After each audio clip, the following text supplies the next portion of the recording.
पूरे बहुजन समाज को मान्यवर साहब काशीराम साहब की जयंती पर सभी को हार्दिक मंगल कामनाएं प्रेषित करता हूं। और आज इस दलित प्रेरणा स्थल पर हम सब साहब को याद करने, उनकी स्मृतियों को जीने के लिए आए हैं, उन्हें पुष्प अर्पित करने आए हैं। यहाँ पर ये कोई विशेष प्रोग्राम ऐसा नहीं है कि यहाँ पर कोई मंच लगा हो। यहाँ पर भीड़ आ रही है और जा रही है, इसलिए यहाँ की जनसंख्या बेशक कम नज़र आएगी, लेकिन साहब काशीराम साहब का जो मूवमेंट था, बहुजन हिताय बहुजन सुखाय, बहुजनों को राजनीति में सशक्त और मजबूत बनाना, वो फिलहाल थोड़ा सा राजनीतिक स्तर पर कमज़ोर है, हल्का सा, लेकिन सामाजिक स्तर पर सामाजिक संगठन बहुत सक्रिय रूप में कार्य कर रहे हैं। लेकिन राजनीति कमज़ोर होने के कारण सामाजिक अत्याचारों का भी ग्राफ बढ़ा है। तो जब तक राजनीति मजबूत नहीं होगी तब तक अत्याचारों को रोक पाना भी बहुत संभव नहीं है, क्योंकि सत्ता मास्टर चाबी है, उसी से सभी समस्याओं का समाधान होता है और सारी सुख सुविधाएं के ताले खुलते हैं। तो इसलिए राजनीति को मजबूत करना काशीराम साहब का मेन उद्देश्य था, लेकिन आज वो कमज़ोर हो रही है। बसपा को कहाँ देखते हैं सर आप? मैं कहाँ देखूंगा बसपा को? बसपा तो खुद अपने आप को नहीं देख पा रही है, लेकिन उम्मीद है कि कुछ बदलाव होने वाला है। जिस तरीके से बहन जी के फैसले आ रहे हैं, अभी बहन जी अपने महल से निकलकर विधायक से मिलने भी गई थी, जो उनके एकमात्र विधायक हैं पार्टी के, तो उनसे मुलाकात भी करने गई थी, उनसे मिलने गई थी। तो उनकी मुलाकात से, उनके घर से निकलने से ऐसा कयास लगाया जा रहा है, ऐसी संभावनाएं बन रही हैं कि बहन जी दोबारा फॉर्म में लौट रही हैं और परिस्थितियों को भांप रही हैं, तो राजनीति में बदलाव आएंगे। जो दुश्मन है बहन जी के और बीएसपी के, वो कहते हैं कि काशीराम जी ने जो धरोहर खड़ी करी थी बसपा के रूप में, जो उन्होंने काम किया था, उसका फ़ायदा बहन जी को मिला और वो 4 बार सीएम बने उत्तर प्रदेश की। जैसे ही काशीराम जी गए इस दुनिया से, बीएसपी चुनाव हारने लगी 2012 के बाद से लगातार। 2006 में चले गए थे माननीय काशीराम जी, साथ में सरकार बन गई थी जो काशीराम जी ने मेहनत करी थी, ऐसा कहा जाता है। लेकिन उनके बाद से बसपा में वो फिर से वो उभार नहीं आ पाया है। आप उन्हें दुश्मन ना कहकर आप उन्हें उनके सचेतक कहें, आप उनके प्रति गंभीर यानी कि उनके मित्र कहें। पार्टी के प्रति वो गंभीर हैं और संगठन के प्रति वो गंभीर व्यक्ति हैं। वो एक तरीके से एक ऐसे आईना है वो, जो ये बसपा को और बहन कुमारी मायावती जी को ये बताना चाह रहे हैं कि बहन जी काशीराम साहब के बाद जो सरकार बनी, वो साहब की सहानुभूति में लोगों का वोट मिला, सपोर्ट मिला। लेकिन उसके बाद जब से आपने कमान संभाली है, 9 का चुनाव तो 7 की सरकार के बीच में हुआ लोकसभा का, उस समय हमारी स्थिति क्या थी। उसके बाद 12 का चुनाव हमारे सामने क्या है, 14 के लोकसभा में हम शून्य हैं, 17 के चुनाव में हमारी स्थिति क्या है, 19 के चुनाव लोकसभा में हमारी स्थिति क्या है, 22 के चुनाव में हमारी स्थिति क्या है, और आज लोकसभा में हमारी स्थिति क्या है। तो बहन जी का जो नेतृत्व है, कई बार यहाँ पर भी अगर ऐसा है कि हम सुनने जा रहे हैं, बार बार सुनने जा रहे हैं लंबे समय से, तो हो सकता है कि यहाँ पर नेतृत्व को बदल दें। क्या दिक्कत आ रही है? लेकिन बहन जी तो आयरन लेडी हैं। बहन जी का सम्मान और बहन जी की पद और उनकी पदवी कभी कम नहीं हो सकती, लेकिन ज़रूरत है कि नए एक्सपेरिमेंट करने की। अगर हम नया लीडर अपने रहते हुए स्थापित नहीं कर पाएंगे तो हमारे बाद कोई नया लीडर स्थापित होगा, इसकी क्या गारंटी है? तो बहन जी ने अपने भतीजे को बनाया उत्तराधिकारी, आकाश आनंद को, उनको पार्टी से निकाल दिया। तो अब तो गुंजाइश है नहीं, लग रहा संभावना है नहीं बहन जी के अलावा।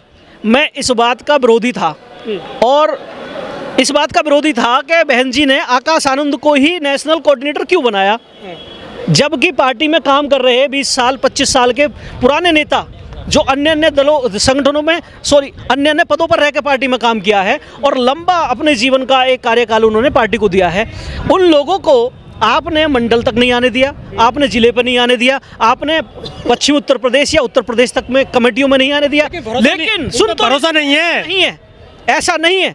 लेकिन अगर आकाश आनंद बहन जी के भतीजे हैं तो राष्ट्रीय नेशनल कोऑर्डिनेटर बन जाएंगे डायरेक्ट। ओम देव का तो नंबर नहीं आया, मुकेश का तो नंबर नहीं आया, या अन्य ऐसे हजारों लाखों कार्यकर्ता हैं जो आज भी बहन जी के दर्शन को तरसते हैं, उनको बहन जी दर्शन भी नहीं देती।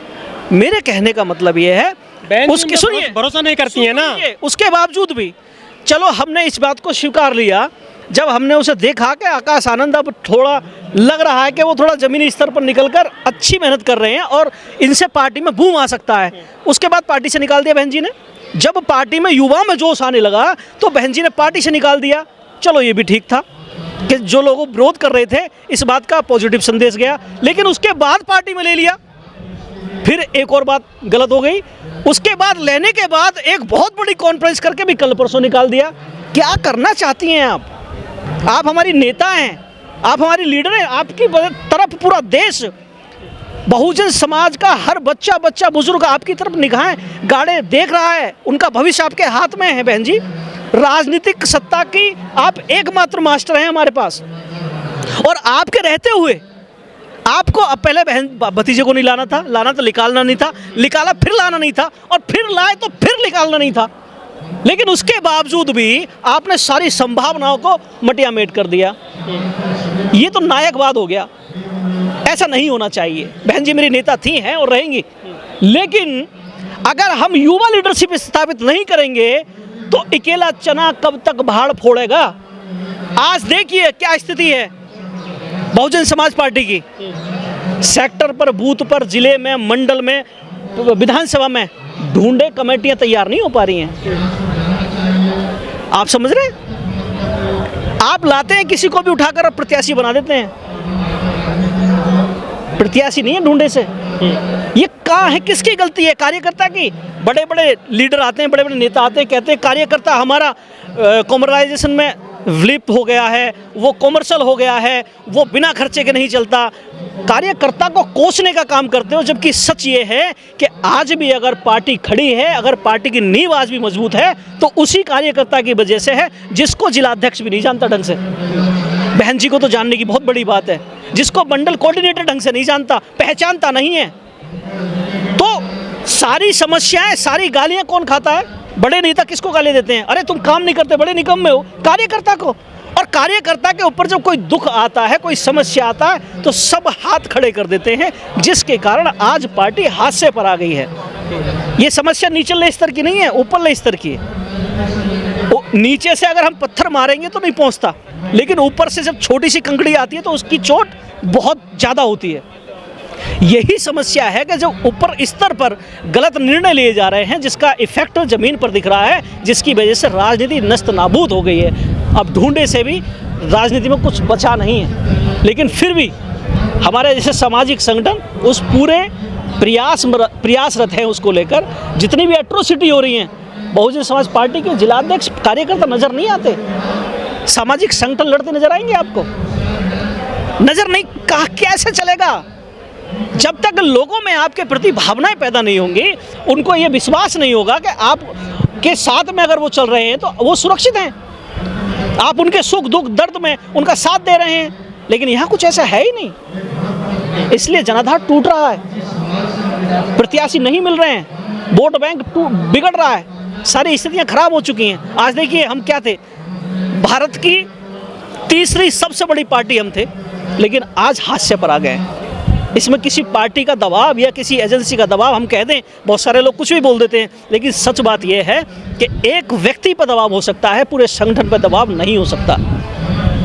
आप समझ रहे हैं ना? पूरे संगठन को सुचारू रूप से चलाना और उसमें नई लीडरशिप पैदा करना एक नेता की, एक अच्छे लीडर की ये खूबी होती है, जो यहाँ नज़र नहीं आती। क्या फिर से कोई काशीराम जी पैदा होंगे बीएसपी में? क्या लग रहा है? देखिए, काशीराम साहब तो पैदा नहीं हो सकते, लेकिन हाँ कुछ आइडियोलॉजी को लेकर चलने वाले कुछ नए योद्धा जरूर आ सकते हैं, और कुछ है भी क्षेत्रों में अलग अलग काम कर रहे हैं, लेकिन उन्हें पार्टियां बागी के रूप में देखती है, सहयोगी के रूप में नहीं देखती। पार्टी को चाहिए कि जो लोग क्षेत्र में काम कर रहे हैं उन्हें सहयोगी के रूप में देखें, ना कि बागी के रूप में देखें। लोग चाहते हैं, संगठन चाहते हैं कि बहुजन समाज पार्टी के लिए काम करें, लेकिन पार्टी अपने आप ही उन्हें बागी घोषित कर देती है, तो वो काम कैसे करेंगे? तो ये सारी चीज़ें हैं, इनमें सुधार करने की आवश्यकता है।